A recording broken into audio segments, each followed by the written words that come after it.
English నేర్చుకోవడం అనర్గళంగా మాట్లాడడం మీ కల వెంటనే కాల్ చేసి క్లాసెస్కి రిజిస్టర్ అవ్వండి.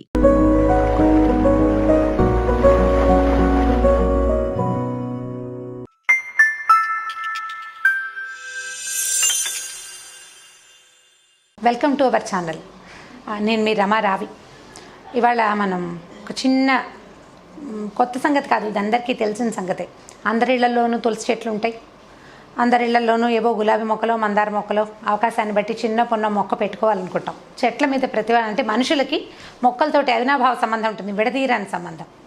నాకు ఒక ఈజీ మెథడ్ నేను తెలుసుకున్నాను చాలా కాలం క్రితం. ఒక యూరోపియన్ ఛానల్స్ కొన్ని చూస్తుండేవాళ్ళం ఒక 10-15 ఏళ్ల క్రితం. అయితే ఒక అతను సూపర్ మార్కెట్ నుంచి పుదీనా మొక్క కొనుక్కొని తెచ్చుకున్నాడు. యాక్చువల్గా అది మొక్క కాదు, పుదీనా కావాలి అతనికి. అది ఆ పుదీనా ఇంత కుండీలో దాని నిండా ఉన్న పుదీనా అమ్మకానికే ఉంది. నేను అతను మొక్కగా తెచ్చుకున్నాడు అనుకున్నా, బట్ యాక్చువల్గా అలా కాదట, అతను వంటలో వాడుకోవడానికే తెచ్చుకున్నాడు. ఈ పుదీనాని పై భాగాలు కట్ చేసేసి కిచెన్లో వాడేసుకున్నారు. ఈ మిగిలిన ఈ కుండీని మట్టిలోనే పెట్టుంది, దాన్ని ఒక కిటికీలో పెట్టాడు. రోజు కాసిన నీళ్ళు పోస్తుండేవాళ్ళు. ఒక 15 రోజులకి మళ్ళీ ఈ పుదీనా వచ్చింది నిండుగా. ఈ లోపల అతను ఇంకోసారి కూడా ఇంకో కుండీ తెచ్చుకున్నాడు, కానీ ఈ పైన ఉన్న పుదీనాని అప్పుడప్పుడు తుంచి వాడుకుంటూ ఉండేవాడు. కిచెన్లో ఉన్న కిటికీలో దాన్ని పెట్టాడనమాట. సరే నేను అనుకున్నాను ఇది కిచెన్ కిటికీలో పెట్టాడు, మనం కూడా అలా ట్రై చేద్దామని. అప్పుడు మేము అద్దెకున్న ఇంట్లో ఓ చిన్న కుండీలో ఓ 4-5 పుదీనా కాడలు పెట్టాను. పుదీనాకి రెమ్మలు వస్తుంటాయి, అంటే కొత్త ఆకు వచ్చేసరికల్లా భలే ఉత్సాహంగా ఉండేది, బాగుండేది. అయితే మనకు కూరకి సరిపడా ఇంత పుదీనా ఏమీ రాదు, ఓ 10 ఆకులు వస్తాయి అనుకోండి, కనీసం టీలో వేసుకుంటాం కదా. మనమే పెట్టిన చెట్టు నుంచి 4 ఆకులు తుంపి మనం టీలో వేసినా ఎంత సంతోషాన్ని ఇస్తుందంటే అది దానంత పాజిటివ్ థింకింగ్ ఇంకొకటి లేదని తోచింది. ఇది నేను 10 ఏళ్ల క్రితం తెలుసుకున్నాను. అప్పటి నుంచి నేను మెంతికూర పండిస్తూనే ఉన్నాను. పంట అంటే ఇంత పంట కాదు, చిన్నది, చాలా కొంచెం. ఒక్క పూట పప్పులోకి ఒక గుప్పెడు కందిపప్పు వేస్తే సరిపోయేంత మాత్రమే. అది కూడా మనకి చాలా సంతోషాన్ని ఇస్తుంది. ఆ గ్రీన్ కలరు మనుషుల్ని ఉత్తేజంగా చేస్తుంది, కళ్ళకి చాలా మంచిది, మనసుకు ఒక మంచి ఆహ్లాదకరమైన ఫీల్ వస్తుంది. మనం ఏ కార్లోనో బస్లోనో ట్రైన్లోనే వెళ్తాం, ఈ మాటల కంటే బయట ఉన్న గ్రీనరీని చూసేసరికల్లా మనసు నిండిపోతుంది. ఒకవేళ మీకు నిండదనుకోండి, మీకు నిండుతుందేమో, మాకు నిండదంటే నిండేలా చేసుకునే అలవాటు చేసుకోండి. అది మీ హెల్త్కి చాలా మంచిది, కళ్ళకి మరీ మంచిది. ప్రెగ్నెన్సీలో ఉన్న అమ్మాయిల్ని కూడా గ్రీన్ కలర్ హెచ్చుగా చూడండి అని చెప్తారు. పాజిటివ్ థింకింగ్ వస్తుంది, పిల్లలు ఆరోగ్యకరంగా పెరుగుతారని. పిల్లలు కూడా కూల్గా ఉంటుంది లోపల, అంటే హైరాణగా ఉండదు. సో గ్రీన్ కలర్ అంత మంచిదైనప్పుడు మనం రెగ్యులర్ లైఫ్లో కూడా గ్రీన్ని ఇంప్లిమెంట్ చేసుకుంటే బాగుంటుందని అనిపిస్తుంది. అందుకని మీకు ఇవాళ ఈ మాట చెప్పాలనుకుంటున్నాను నేను.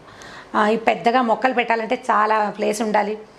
ఇప్పుడు హోమ్ గార్డెనింగ్ వచ్చింది కదా, మేడ మీద మొక్కలు పెట్టుకోవటం, మేడ అంతా కూరగాయలు పండించుకోవటం అంత చేయలేమనుకోండి. మీరు వర్కింగ్ ఉమెన్ కావచ్చు, లేదా బద్ధకస్తులు కూడా కావచ్చు, ఒక్కొక్కసారి అలా ఉండొచ్చు కదా. సో ఈ లెథర్జికల్గా ఉండే వాళ్ళైనా వర్కింగ్ వాళ్ళైనా చేసేందుకు సులువైన ఉపాయాలు ఉన్నాయి. మనం సమ్మర్లో ఐస్ క్రీములు కొనుక్కుంటాం, ఇంతంత ప్లాస్టిక్ డబ్బాలో ఇస్తాడు. మనం హోమ్ ప్యాక్ అంటాం కదా, మొత్తం ఫ్యామిలీ ప్యాక్. ఈ ఫ్యామిలీ ప్యాక్కి ఒక ఇంత ప్లాస్టిక్ డబ్బా వస్తుంది కదా, ఆ డబ్బా ఖాళీ అయిపోయాక మూతతో సహా దాన్ని అట్టి పెట్టుకోండి. సమ్మర్లో పెద్దగా మొక్కలు బాగా రావండి, సుమారుగా వస్తాయి, అంత ఎక్కువగా రావు. కొంచెం ఎండాకాలం తగ్గాలి, అతి వేడి ఉంటే రావు కదా. సో ఈ డబ్బాని, ఆ మూతని దాన్ని అడుగుని పెట్టి ఈ డబ్బా దాని పైన పెట్టుకోవచ్చు. ఈ డబ్బాకి ప్లెంటీ ఆఫ్ హోల్స్ చేయండి, చాలా కంతలు పడవండి, 2-3 కాదు, అడుగున పక్కన కూడా. దాంట్లో ప్లాంట్స్ ఆయిల్ అంటే మనం ఈ రైతు బజార్ల పక్కన లేదా కూరల మార్కెట్ దగ్గర ప్రతి చోట నర్సరీలు కనిపిస్తాయి. ఒక్క బ్యాగ్ మట్టి తెచ్చుకుంటే చాలు, మనం చాలా అక్కర్లా. ఓ ఇంత బ్యాగ్ 20 రూపాయలు 30 రూపాయలకి వచ్చేస్తుంది ఇంత మట్టి. ఈ డబ్బాలోకి ఎంత మట్టి కావాలి, 2 గుప్పెళ్ళు 3 గుప్పెళ్ళ మట్టి అయితే సరిపోతుంది. ఇంత మట్టి వేయటం, ఒక స్పూన్ మెంతులు దాంట్లో చల్లి పెట్టుకోండి. 3వ రోజుకి మొలకలు వస్తాయి. 3వ రోజు నుంచి మొక్క ఎదగటం మొదలు పెడుతుంది. దీనికి ఇంకో ఈజీ మెథడ్ ఒక ఆంటీ చెప్పారు నాకు. ఈ మెంతుల్ని కనుక ఒకరోజు నానబెట్టి, అంటే రాత్రే నీటిలో వేసి మర్నాడు కొంచెం నీళ్ళలో నుంచి తీసాక కనుక ఈ మట్టిలో కలిపితే స్పీడ్గా వచ్చేస్తాయట మొక్కలు. నానటం వల్ల మొలకెత్తే గుణం తొందరగా ఎన్హాన్స్ అయిపోతుంది అనమాట.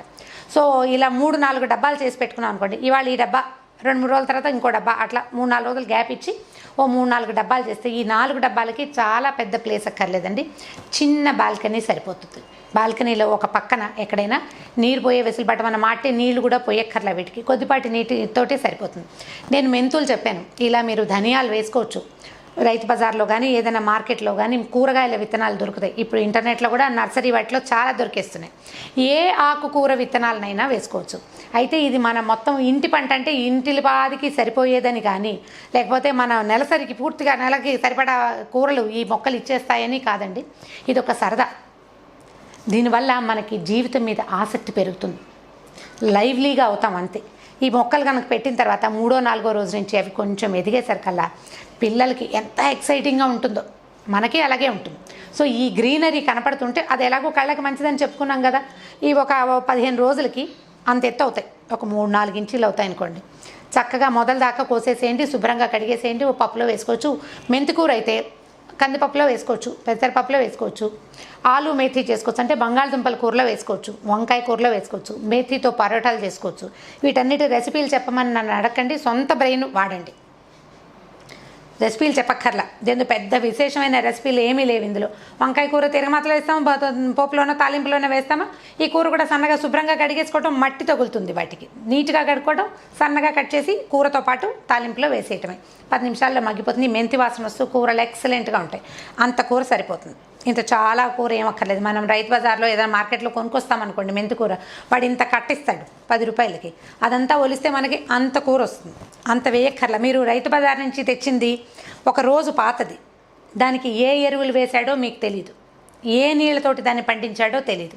కానీ మన దగ్గర మన బాల్కనీలో మనం వేసిన మట్టిలో మనం ఏం వేసామో అది ఎలా మొలిచిందో మనకు తెలుసు. And very fresh thing. మనం ఇట్లా ఆకు చెట్టు కోయటం, పప్పులో వేసేయటం, ఎంత ఎక్సైటింగ్గా ఉంటుంది. ఇది మా ఇంట్లో పండిన మెంతి కూర పప్పు అని చెప్తే వచ్చే సంతోషం వెనకాలకి అసలు నేను వజ్రాల నెక్లెస్ కొనుక్కున్నాను అని చూపించేటప్పుడు కూడా అంత ఉత్సాహం ఉండదు.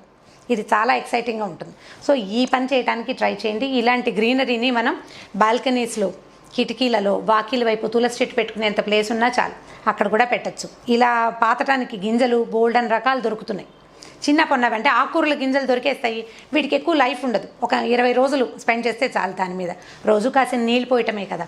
ఈ ఒక డబ్బా చేసుకుంటే ఆ డబ్బా అయిపోయాక మళ్ళీ మనం ఖాళీ అయిపోతాం. అలా కాకుండా కొంచెం ఎక్కువ డబ్బాలు చేసి పెట్టుకోవచ్చు. మా ఫ్రెండ్ ఒకరు చెప్పారు, ఈ చెప్పుల అంటే షూస్ తాలూకు బాక్సులు వస్తాయి కదా, కాటన్స్, షూ కాటన్ బాగా ఇంత సైజు ఉంటుంది, దాంట్లో ఎక్కువ మట్టి పడుతుంది. అయితే ఇది పేపర్తో చేసింది కదా, అది పాడైపోతుందంటే ఆవిడ ఈజీ మెథడ్ ఏం చెప్పారంటే ప్లాస్టిక్ కవర్ వేస్తారట, దాంట్లో వేసేసి దాంట్లో మట్టి పోస్తారు. మరి నీళ్ళు ఎలా పోతాయి, వాటర్ డ్రైన్ అవ్వదంటే వాటర్ ఎందుకు పోస్తాము, పోయకుండా తేలిగ్గా కళ్ళాపి చల్లినట్టు చల్లాలట. స్ప్రేయర్లు దొరుకుతున్నాయి, స్ప్రే లేకపోతే నేనైతే గ్లాస్ తోటే పోస్తున్నాను. స్ప్రేయర్లు మళ్ళీ అవన్నీ అన్నెసెసరీ వస్తువులు చెత్త చేరిపోతుంది ఇంట్లో అని. తక్కువ నీళ్లు పోసుకోవాలి, మొక్కలు మొలకెత్తినాయో లేదో చూసుకోవాలి. ఇంత బాక్స్ నిండుగా వచ్చిన మెంతి కూర చక్కగా మనం మొత్తం ఫ్యామిలీ, నలుగురున్న ఫ్యామిలీకి సరిపడా పప్పులోకి సరిపోతుంది.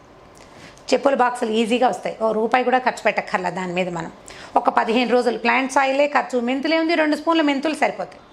నేను మెంతులని ఎందుకు చెప్తాను అంటే అది నా ఫేవరెట్ థింగ్, అందుకని పదే మెంతులు చెప్తున్నాను, ఈజీగా మొలకెత్తుతాయి కాబట్టి.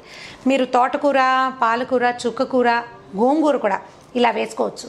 ఒక 10-8 పెట్టెలు సరిపోయే ప్లేస్ కనుక ఉంటే ప్రతి సంవత్సరం పొడుగుతా, అంటే ప్రతి 20 రోజులకి ఒక్కొక్క బాక్స్ని చొప్పున అరేంజ్ చేస్తూ సంవత్సరం అంతా గ్రీన్ వెజిటబుల్ని మన ఇంట్లోనే ఉంచుకోవచ్చు. అంటే మనం బజార్ నుంచి కొనుక్కురావద్దంటే కొనుక్కొచ్చుకోండి మీ అవసరాన్ని బట్టి. మన ఇంట్లోది కట్ చేసుకున్నప్పుడు మనకి పరమానందంగా ఉంటుంది. ఈ ఆనందాన్ని తప్పకుండా అందరూ ఆస్వాదించాలని నా కోరిక. ట్రై చేయండి కుదిరినంత వరకు, ఎంత మటుకు వీలైతే అంత మటుకు.